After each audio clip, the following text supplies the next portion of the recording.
So good afternoon, everybody. Welcome to the first of this afternoon's sessions. My name is Sheena. I'm going to be your chair today.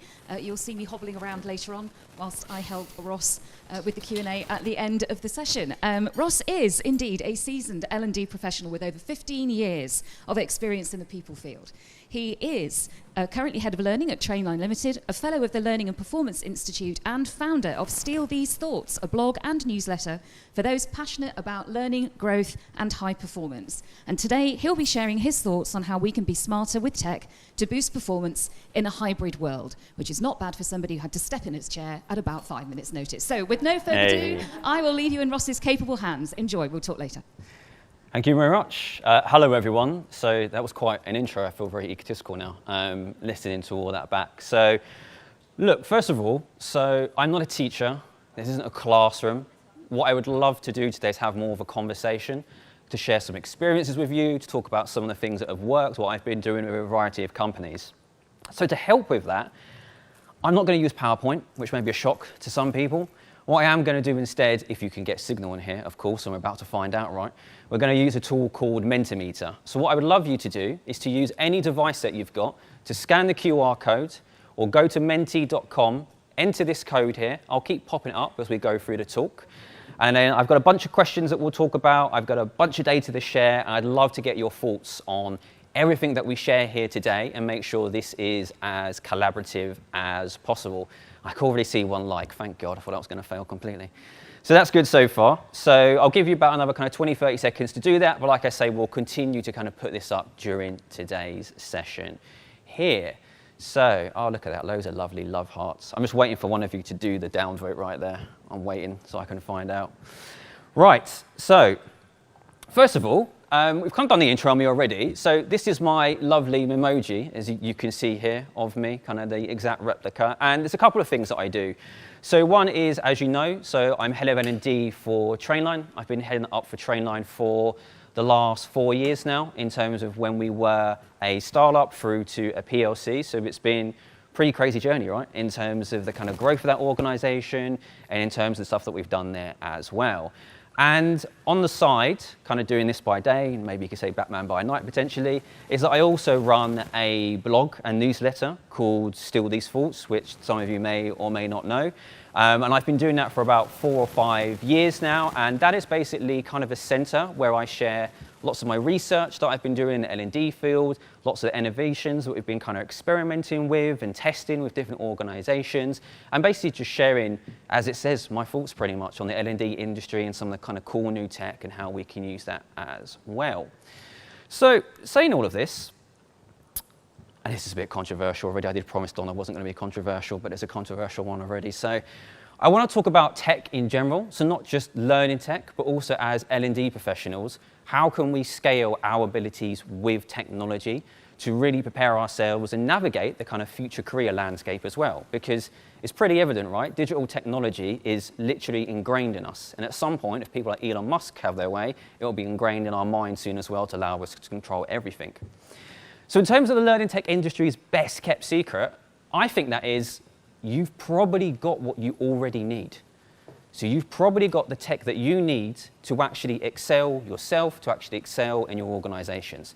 Let me provide some context to that and actually give you some data as to why I think that. So first of all, I want you to just discuss on your table, think about to yourself, how many apps do you think the average workplace offers an employee today?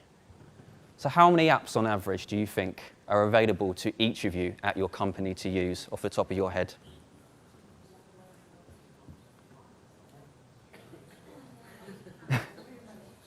Anyone want to chuck any guesses? I'm hearing too many quite a bit. Each employee, for each employee.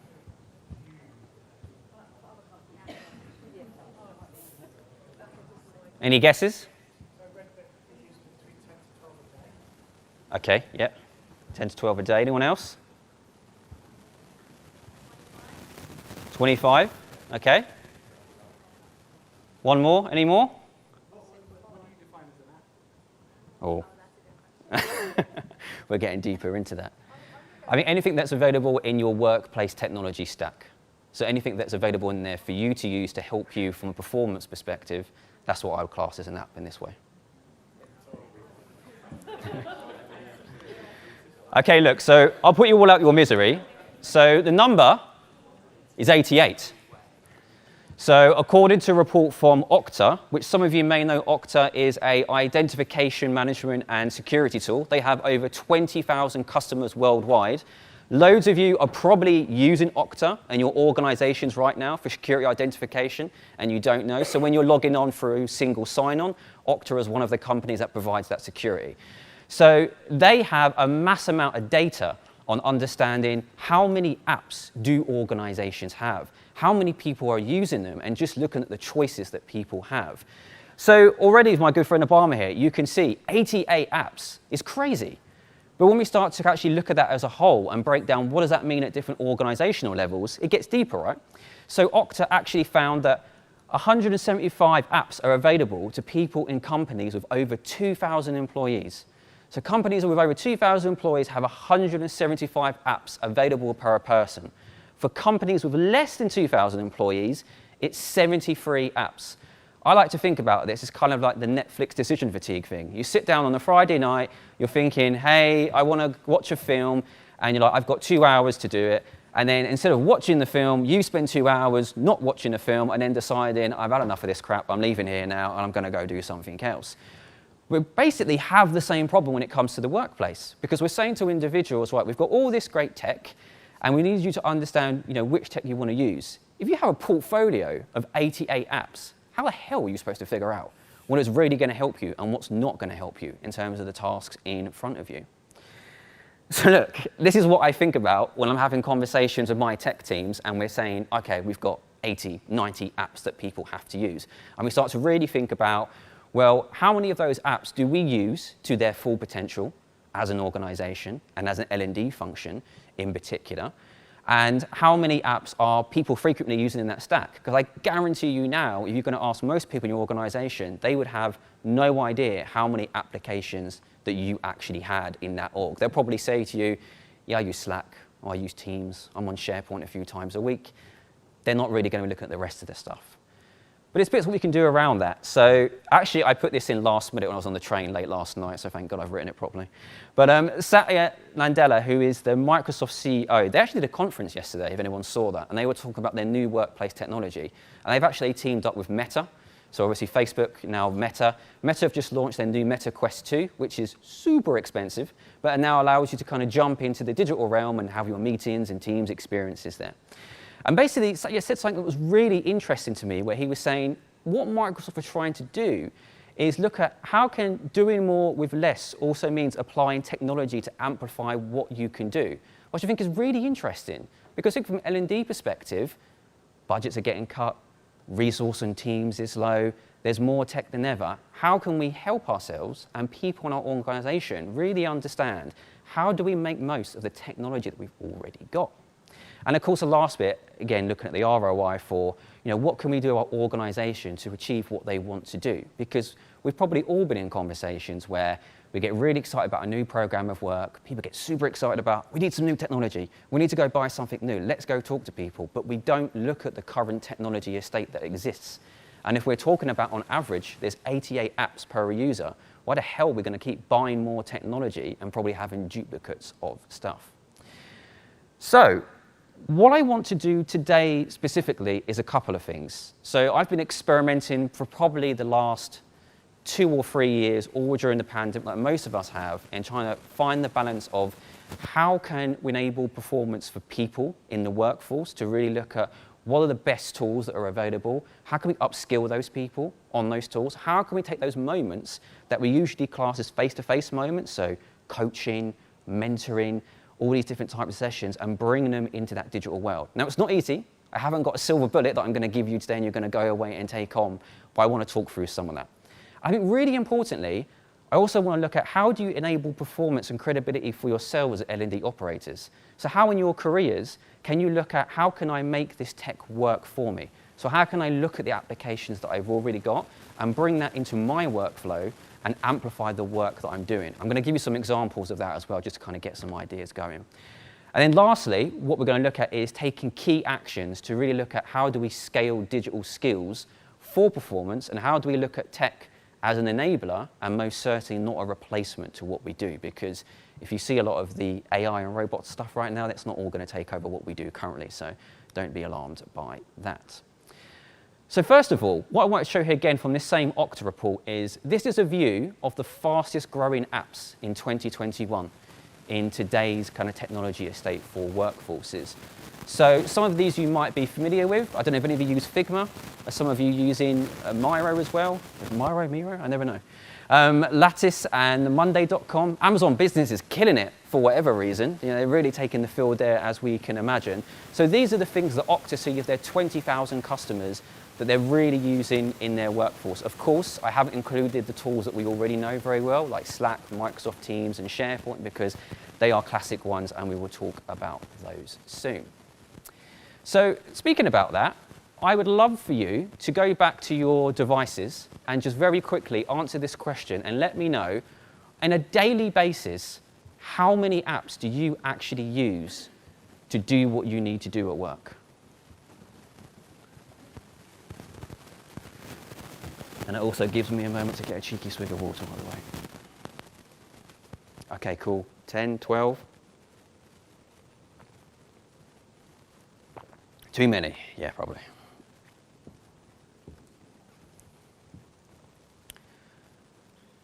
Okay, cool. So there's a lot of variation here, right, in terms of what people are using. So that's really good just to understand and look at, you know, how much do we actually use, like very similarly on our phones, like how many apps do we have on our phones as well. I can tell you as an example, on my phone, I probably have way too many apps that I never use half the time and don't really want to delete because I'm scared that one day, at 1 hour of the day, I'll need to use that said app to help me out. So what we can see here is, look, there's a lot of difference in terms of the amount of kind of technology that we're using. So the hybrid work stack. So hopefully you recognize a lot of these names that you see on your screen here now. They've become big, right? I mean, Zoom's just gone crazy. Zoom's got to Google level where we don't even talk about video conferencing as video conferencing anymore. We call it Zoom. People will say to you, we'll go and do it on Zoom. You know, they've reached that Google status where I've never heard one person say, I'm going to search the internet, I'm going to Google it. So, you know, fair play to Zoom and fair play to those people that bought shares in Zoom before all of that. You've done very well. But look, we can see here, and this again is coming from the data from Okta and data that I've seen from research that we've been doing with my own organization as well, that these are fundamentally some of the top apps that people are using day in, day out. And what I generally find in a lot of companies is that those top two of kind of Teams and Slack, where a lot of collaboration is taking place, people don't know how to use more than 10% of those tools. So when I say to people, you know, what are you doing on Slack? I'm messaging other people. That's it. That's like, I'm messaging other people, you know? Are you using workflows? Are you using autoresponders? Are you using bots to help you out? Are you tracking keywords? Are you using any of that technology on there for you to actually understand what are the trends in your organization? How can you surface content for people in those tools? And I'll talk about that specifically and what you can do. And you by no means need to be a tech genius to do that. It's just about being tech savvy and really understanding how can you convert these really powerful tools that we all have and step outside that zone of the general 10% and say, what can I do with that to not only help my organization, but what can I do with that as well to actually help my own workflow as an L&D person? So, Gartner. I love a bit of Gartner, honestly. So, for more research, and this is just before the pandemic, so pre-pandemic, I'm not too sure if we're after the pandemic yet or post-pandemic. I don't know if there's a notice about that at some point to let us know. But this is basically from 2019 to 2021. What Gartner found is those collaboration tools, so Slack and Microsoft Teams, had a 44% rise in use across their clients that they work with. That makes sense, right? Because one day we were in an office, the next day we were all at home, and all of a sudden we had to figure out these tools that have kind of always been there, but we've not had to rely on to the extent that we rely onto them now. And what's really interesting for me, and maybe you'll spot this already by looking at this data here, is that we can see increases all across the board in the digital workplace. There's only one thing that we can't see an increase with in the digital workplace, and that is the learning technology that people are using today. So over these years, what we're seeing is people are coming to collaboration tools, they're using their sharing tools, they're looking to surface content here. I cannot tell you how many people come to me and say, why can't I find it in Slack, Ross? Why can't I get the answers that I want here? Why is there not an integration that helps me take the content from there? I don't want to go to some website that you're making me go to and log into. And this is a problem, right? Because I'm seeing more and more of this with more organizations I talk to, more data that I see it in my own world, is that all of this is being used more often. But here, people aren't doing it. People don't want to use it. So what can we do about that? How can we help people still surface content, still get answers to their questions, and use all of this good stuff? So my good friend Jeff here was equally as confused as I was on the day that we locked down, pretty much. And I was in this space where we just introduced Zoom at my organization. It was like, this is very, very exciting. We've got this thing called Zoom. Don't really know what it does at the moment in time. Not really having to use it because we're in the office all the time, which is great. So that was like Tuesday afternoon, right? And then Wednesday morning, it quickly, for me and my team, descended into, what is going on? What is this Zoom thing? We're all locked down. I have to talk to people. I can't unmute people. I don't know how to use this thing. You know, help me. I mean, the cries of help that I had over the first few months were ridiculous for a video conferencing tool. And the funniest thing to me was I had one revelation where I knew I had to do something, where I was sitting on a meeting with 40 people, and I put people into a breakout room, and you would have thought it was the second coming of Christ. People were so excited. They were like, oh my God, there's this feature here that we can do this. Don't even get me started on polls. When polls came in, I thought the whole place was going to burn down at some point. But this is what I mean. People were telling me, we can't have interactivity. We can't connect with each other. We can't get the data that we want. But they're not willing to investigate what the tools can do. They're quite easy to say, okay, this is video conferencing. It's just going to be another video tool, and that's it. And I see it across the state. You know, I've used Teams, I've used Slack, and I see the same thing again and again. It only does this. I need to go buy another flashy new tool that's going to cost us £500,000 and sign up for a 2-year contract because this can't do what I want. Instead of investigating, actually, what could the potential be? And we'll talk about how you can do that in your organization and the best people to talk about that too. So let me share a few more stories and some ideas that I have found really helpful in my own work and have found with other people as well. So a couple of things I'm sure you're already doing. So when I'm talking about surfacing content to people outside of kind of the learning technology that we're trying to push them to, so instead of using tools like Teams and Slack just as a marketing channel, actually, what can you do to surface content in there? So some of the things that we've found really useful where I am right now is creating specific groups that are focused on learning topics. So example for new starters, for people, we have something called a learning lounge at the moment, where it's got about 400 people sitting on there, sharing ideas, basically doing the promise of social learning that people were talking about many, many years ago. We have leadership development, we have management development. It's getting people to actually, how can we bring those conversations and community of practice into those spaces which collaboration platforms are built for?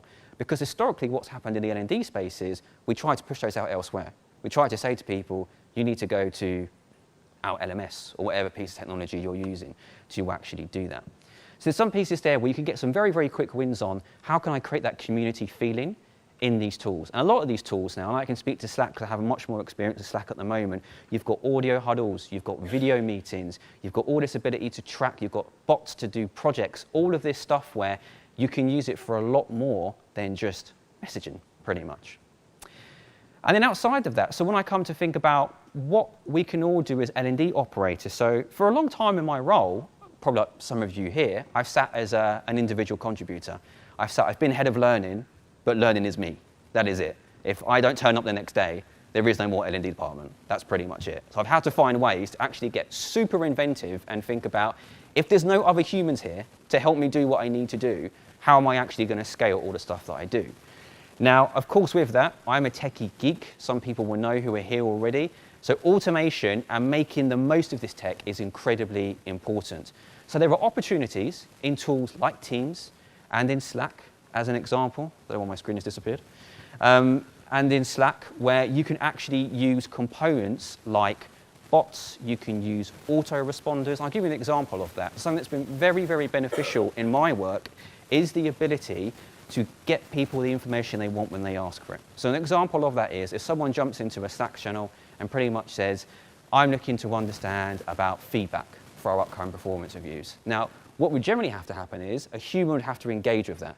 I'd have to pop up at some point when I go through my 200 Slack messages and say, okay, I'm going to get back to you. And that person might wait days for that. Now, what you can do instead in a tool like Slack is either use the inbuilt Slack bot to give autoresponders, and actually when that Slack bot comes up and says, hey, I've seen this keyword here, you're looking for this, here's some great content to help you, and it helps answer that user's question in the moment instead of waiting for me 2 days later to turn up and organically, but then eventually answer that question. And there's opportunities to use components like that with bots. And like I say, this is not world-changing. You can do this quite easily. With a quick Google search, you'll be able to find out how to configure that in those tools. You can use workflows as well. So actually, how many of you are Slack users here? Okay, so how many of you are Teams users?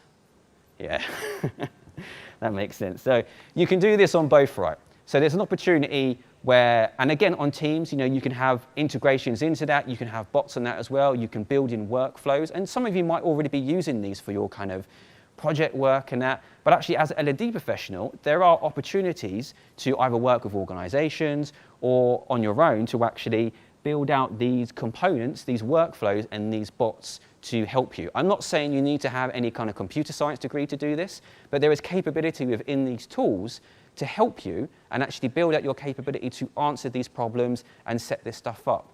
So it's really about thinking differently. How do we investigate the capabilities of the technology that we've already got? I mean, Microsoft Teams, for all of you right now, is a prime example, right? We have Microsoft Viva, which has been rolling out. We have Microsoft everything, probably Microsoft Coffee at some point that will come to Teams at some avenue there.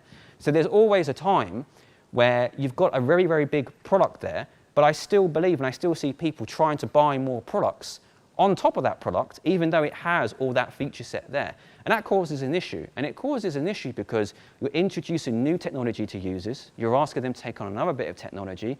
You're also looking at finances. ROI is incredibly important, right? To get a sign off there from your organization to get yet another new tool, which you're now saying, this is going to be the one that's going to fix all that stuff. Doesn't always work. So we have to get smarter in terms of looking at our technology estates and really appreciating what already exists there. What can we use in the organization? And then for yourselves, how can you, as an L&D professional, understand how these tools work to help your career as well? Because one thing that's been super beneficial for my career, and probably part of the reason why I'm standing in front of you today and talking, is the fact that I've been able to use a lot of this technology to actually help me do the things that I need to do. So a lot of our onboarding programs where I am, leadership development programs, 80% of it is run on automation. I don't touch it. I come in, I do some experiences with people, but in terms of the way people interact with surfacing our content, building out the strategy around that content, making sure they get the right stuff, I've actually built that into a kind of very nice for me automated piece, so it makes it a lot more easier for me to be effective in my organization. And as my team's grown, it's been great because there's more people there, but especially when you're a one-person shop, you have to find those ways to actually build out. But you can scale that technology as you go on for yourself and for your teams as well. And we'll talk more about this as I go through. So I want to do a very, very quick check-in here. So I've said a bunch of stuff already. So what can you do to help people in your organization be smarter with tech today? So you've heard me talk about a few things. So I'd love for you just to share some ideas and think about what are some of the things that, knowing your technology estate right now, what could you do to help people be smarter with what they've already got?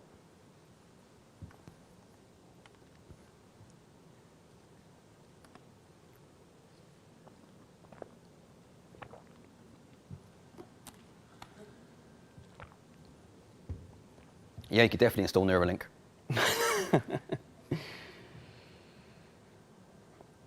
Google Workspace, yeah, I love Google Workspace.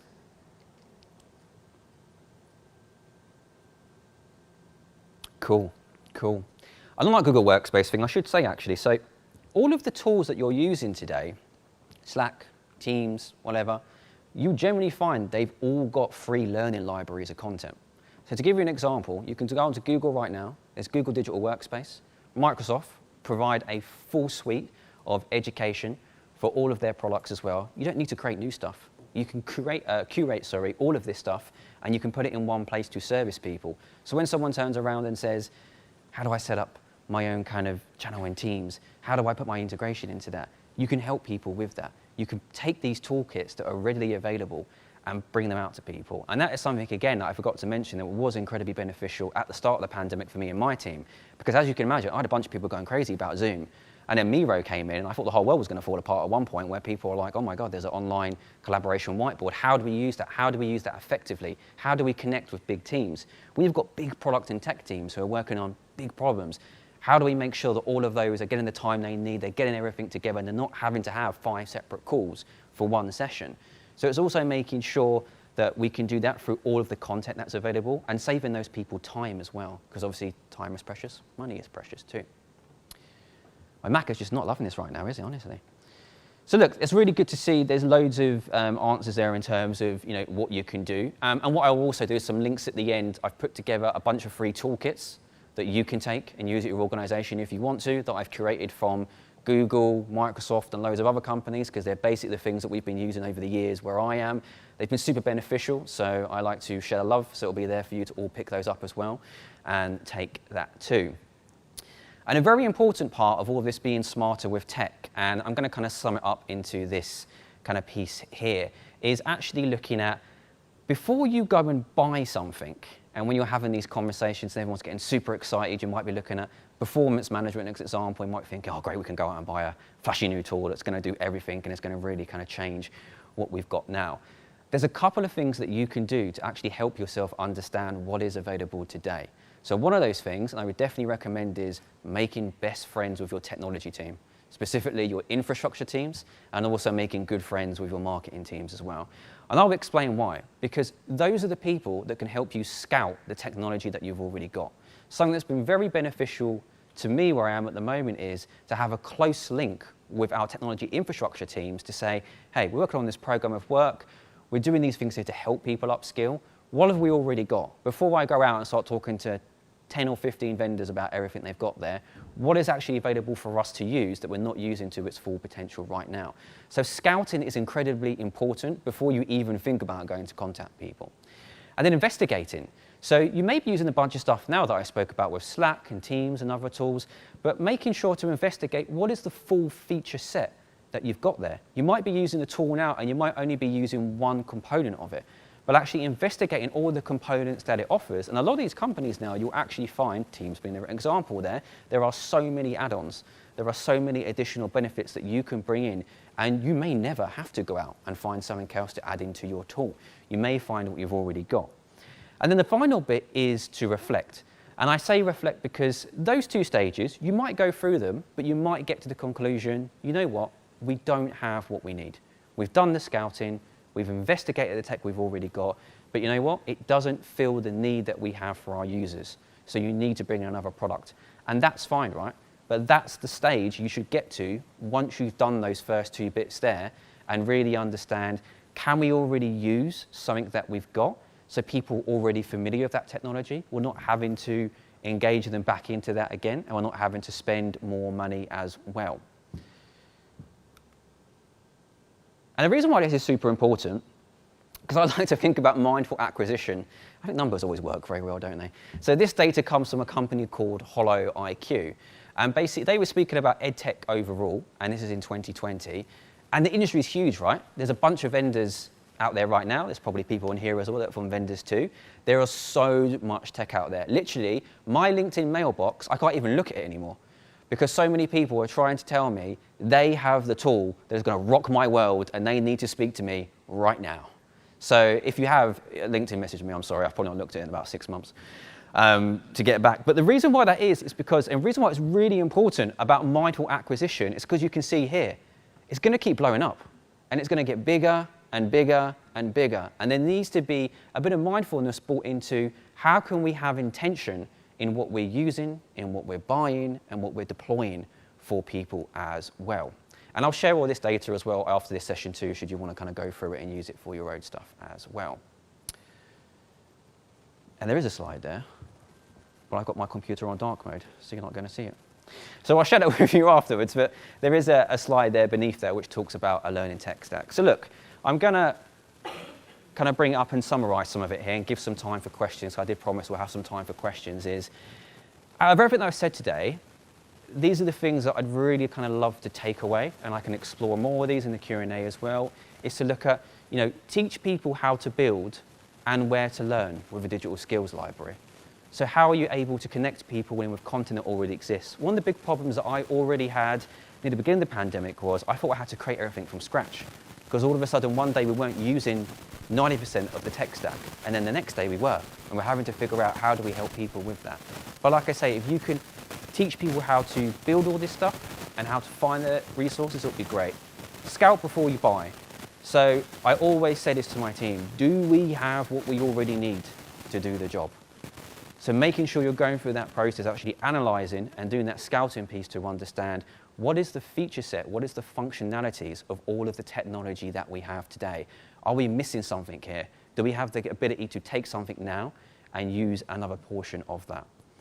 And effectively, and I say this as an L&D person in the same field as all of us here, is we've got to practice what we preach. So it's all good me talking about tech and do this with tech and do that, but if I didn't live and breathe it, if I'm not showing my organisation that this is how to use workflows, this is how to use bots, this is how to use automation, then pretty much it's not going to work. So I have to walk the walk and show that in my own team and in my own organisation, and then also looking at, upgrading my skills. Because like I say, from a career perspective in L&D, if I could share anything with anyone, it is the fact that having the ability to understand digital technology, how it works, how it connects as part of that HR ecosystem, and how it can enable, each individual, enable me in my career, has been the really big win. And I think I only see that getting bigger, right? Because we see so much technology in the artificial intelligence space. We're seeing people get in there self with avatars now in digital training. We're seeing VR coming through. We're seeing, deep fakes coming through. I saw the other day as well, a load of deep fake technology. There's so much tech coming up. So what we need to do is kind of understand that landscape and look at how can we make sense of that chaos. So that is all I wanted to talk to you today about, folks. So last few things, if you want to connect with me / stalk me, you can do that in a few areas. So I'm on LinkedIn, I'm on Twitter, and you can also come to my blog if you wish to steal these thoughts, where all of this data is available. All of the tools that I mentioned around toolkits and all of that stuff is available too. So if you just scan that, that will take you to my link tree of all those links, and you can discover that stuff. And of course, I'll make sure to get this circulated around as well if you want that, and take a look at that. But that is everything from me, folks. I hope that's been really helpful, and I'm happy to take any questions now, because I can see a mic wandering around. Indeed there is, yes indeed.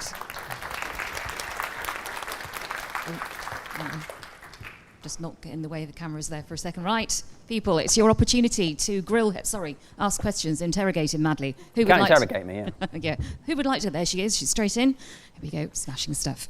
Okay, speak nice. I don't know if I need the mic, but maybe.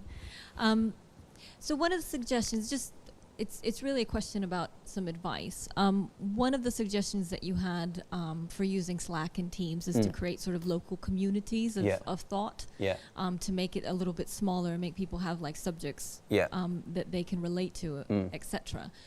But I find we've done that in my organization, and we did that maybe 2 years ago, and it's just what happened was we have like one main chat group that everything is now just turned into, because there's so many different groups and they're named so many different sort of unobvious things that people didn't know where to post comments. So how do you sort of, and I think that may go to a bigger issue, is that we're hot and heavy out the box, and we set up things, but how do you maintain that technology and sort of continue to use it to its fullest, rather than it being a big bang and then sort of teetering off? Yeah, it's a good question, right? I suppose I call it the dreaded 6-week wonder that I see all the time, where people launch something or they put in a new bit of tech and it's amazing for 6 weeks and then no one hears about it again all those years later. So I think from the community perspective, something that has been incredibly helpful was talking to my kind of content marketing teams. I'm very blessed where I am. We have amazing marketing and brand teams, and really understanding more of how do we set out a plan of kind of content strategy and engagement on. So when we create these groups, how do we give people value, but actually how do we also put structure in place? And of course, structure in place also takes human intervention, right? So if you want people to not, and it happens, right? They descend into completely different conversations. Then we have kind of, I don't want to call them moderators because it sounds really harsh, but we have people there that try and bring the conversation back in and kind of have the guidelines on. We use this area to specifically talk about leadership development, or we have another group that specifically focuses on career development. But that is not kind of instant journey, that takes time. I'd say I worked with my kind of content team and understanding how do we build that out. And I think, to be quite honest, it's only kind of been maybe the last 6 months, after about a year, that we've really seen the kind of rewards from doing that work, because naturally people just do what humans do, right? They just kind of do whatever and start asking lots of questions. So I think having structure in place to be really clear on what are these channels specifically for, what do we share? Not too dissimilar to when you have, I don't know if any of you use Reddit or Facebook groups where there's kind of stuff on there where it's to be really clear on what do we talk about here, what are the things that we want to be focusing on, what do we share? But then definitely behind that as a team, having that content strategy to say, how do we on a weekly basis, on a monthly basis, keep people engaged, feed people with content so they understand that the brand for this channel is, as an example, going back to leadership development there and really focusing on those components. There's always going to be outliers in terms of that, but I think from the community perspective, it's doing that. But that definitely takes time. It's not something where you're going to walk away today and start doing it. It's going to happen in a number of weeks. It's something where you kind of start to build that and put it in place, and over time, people really start to understand what those groups are for and how they adapt and flex. Does that answer your question? Yeah.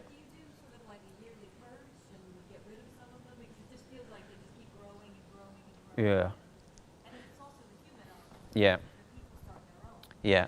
With great ideas. Yeah. Talk about learning. Yeah, so to that point, so what I definitely do every 6 months, there is definitely a review on how popular a channel is. So if you're on Slack or Teams, you can get integrations from an analytics standpoint, where you can understand how many people visit, how many clicks they're doing on resources, how many conversations are happening. So we take a holistic view there, and then we'll definitely say, depends how many channels there are at that point. If it is getting out of control and we can see there's 4 that are dead, then we're going to get rid of them. But to your point is when you put a good point about user-generated ones. So very naturally, and I might find this because it's in the tech world, is that people do generally kind of create their own stuff. So what I try to do, or what I have done with the team, is instead of saying, we're L&D, you can't do that, and we have to own that. Actually, what we've done is empowered those groups and said, what do you need help with? What can we do for you? How can we help you with structure and all the rest of that stuff there? And then we continue to do that. So it's definitely not a bad thing if other people do. I want them to do it. I'm very happy when someone's like, I want to create a channel about something to do with product engineering. I'm like, yes, thank God, someone's going to do that, and then our team can support that. So yeah, it's taking that approach, as you say, is in looking at what's working, what's not working, and then when you need to cut out the stuff that's not working, right? Because especially depending on the size of your team, you can't invest more time and more money in something that's not actually providing the ROI that you want it to. Cool. Awesome question. Great stuff. Who's next? Oh, he's in. Right, hang on. It's always on the other side of the room, though, isn't it? It always is. Never fails. Never fails. Thank you. Great session, by the way. Thank you. Adam Thanks. from AstraZeneca here. One comment and then a bit of a question. Your scout before you buy, I think, was really powerful. We, as an organization, have spent a lot of time collaborating with teams across, I'm here today with my colleague in HR, I'm in HR, I've got IT here as well, partnering with procurement and other areas of the business to really ensure we are doing the due diligence that's required to find internally first a solution for a requirement and then looking outside. So I couldn't agree with that more. Collaboration with IT, with procurement, with all of these different teams is critical to success, absolutely. So that was just my comment, but I did have a question for you. Calling on your techie side, right, and your interest in that space, what excites you about what's coming? Oh, good question. What excites me? Bloody hell. I think, so there's a few things that excite me, but there's also a few things that I'm fearful of at the same time as well, in terms of their intent. So the things that excite me, and something that I think long about at the moment, is this kind of content piece of, I find a lot of people that I speak to in the industry, we're overwhelmed by content now. It's come to a space where if we think about 10, 15 years ago, it was like, we haven't got anything to give people, there's no content. And it's come up with the Netflix thing, right, of all the streamers. Once there was Netflix and that was it, and all of a sudden there's about 50 odd streamers now, and you're trying to figure out, what's what I'm going to use. And I think I'm really excited about how do we make sense of all the content that we've got, because one of the top 3 things I always encounter is, so I'll give you an example. go onto Google and you search for leadership, you get 20,000 results, right? And it's like, but how do we help people understand where you are right now, what's relevant for me? And I see that in organization. I see that in my own organization. And I haven't kind of cracked that thing yet, because everyone's got loads of content libraries, which is cool. You know, the quality of them, we sometimes have to figure out. I think what really excites me is the kind of, you know, whatever it is, the next wave of artificial intelligence that really helps us understand if I, as Ross, am interacting with this tool and it understands, you know, roughly my experience level, what is my job in the organization, and what are the things that I'm working on, how is it able to surface the right content for me, instead of me going, here's 500 pieces of content, and me trying to figure out what's right. Now, the vendors outside will hate me for saying that, because obviously they want all the content libraries, which I get. But there's a piece in there where at some point we're just going to crash because there's so much content and we're trying to figure that out. So that excites me. I'm curious and fearful about the metaverse. So I'm curious because, look, I'm a techie geek and I love that kind of stuff, and the kind of digital world is very interesting. I'm fearful because, one, no one seems to have legs in the metaverse, for one, which I still find very weird when there's people just legless kind of walking around and doing all that stuff. But there's also the second bit about the human connection. I think what makes L&D and growth and humanity in general really interesting is the ability to be in rooms like this and talk to people and learn from each other and do that. And I think with the kind of real push with, you know, metaverses and virtual reality, and I should say, look, metaverses have already existed. If you're a gamer, you know, gaming has been doing it for many, many years and creating all those things. But I think there's some interesting bits, and there was a really interesting case study at PepsiCo, where basically they wanted to teach their staff, it was something in the warehouse, and they used Minecraft. So their director of L&D, his little 11-year-old boy was obsessed with Minecraft. And for whatever reason, they were having a conversation one day, and he thought, wouldn't it be cool if we could train our staff, I think it was in the warehouse facility, about how to do these things. And they've actually launched a big program using Minecraft to train people. And I think that's one of the first things where I think, okay, that's an interesting use. You know, that's not a, let's put on some massive, gigantic goggles and walk around doing this and try and figure out what we're doing. That's actually going, there's an application there. You know, people can do that. I'm seeing more companies do that now. So I'm excited by that, but I'm also fearful of it. But that is always the same question of how, as a society, do we use that? What's the intent behind that? Because it's one of those things, again, where, you know, it could be great, it can be an enabler, but it could also be another thing where it just becomes another one of those pieces of tech we're not quite sure what to do with. So yeah, I'm excited about those bits really in general. Awesome, Minecraft. I'm going to have to take that back to my niece. She'll be absolutely staggered. Anybody else got a question? Now's your time. Shout them out. Don't be shy. Oh, she's back. Right. Hang on. Yeah, you're going to make me get my steps in now, aren't you? Right, hang on. There we go. So thinking about, I guess, Ross, you may be like an anomaly in L&D world, because not everyone is sort of a digital native or really into tech. Yeah. How can people who aren't, let's say, that into tech, how can we go about getting updates on products and sort of, you know, learning about the new functionality other than like having to research it yourself? Yeah. Should we go back to the vendor and ask for demos and that kind of thing? Yeah, what I think can you do? there's a couple of proactively? things of that. I think from a vendor perspective, I always like to look at any vendors I work with, and it's a small amount, as I kind of treat them as partners. So what I really want to understand is, what is the roadmap that you're working on? And, you know, what are the things that you're bringing into that roadmap? And, you know, can we influence that? Can I understand more before those features get launched on the roadmap, what they are and what they'll do?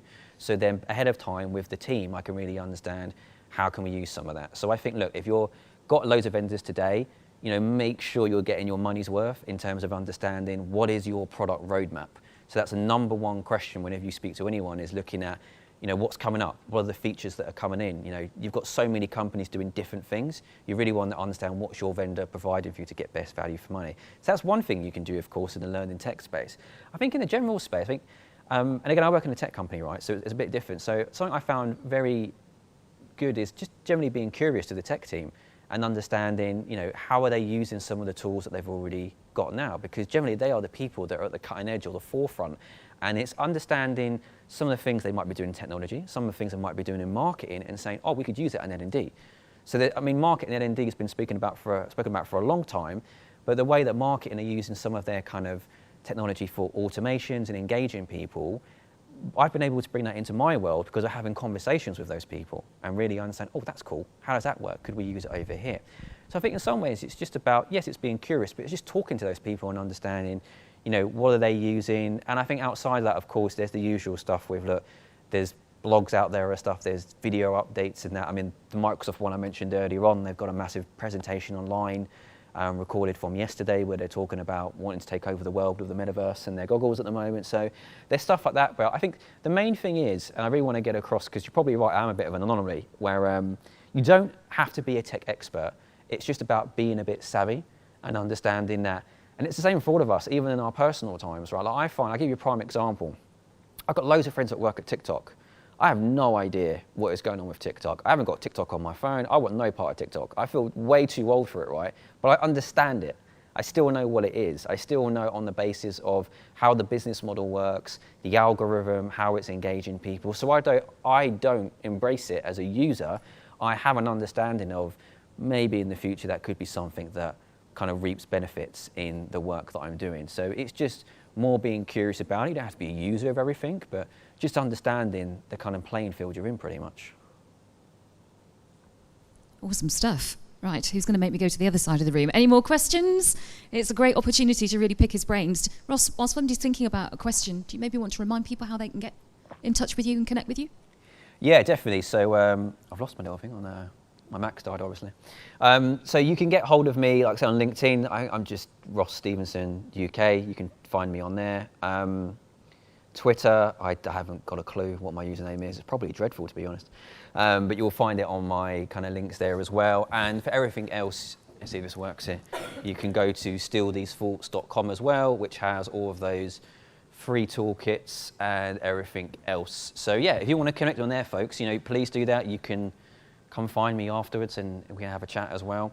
But yeah, that's where you can come find me and find out more about all this kind of crazy stuff that I'm doing and experiments in that. But look, I hope that's been helpful. I hope you can take away something from that. That's the main thing, and put it into your own kind of workflow. So thanks for coming and spending some time.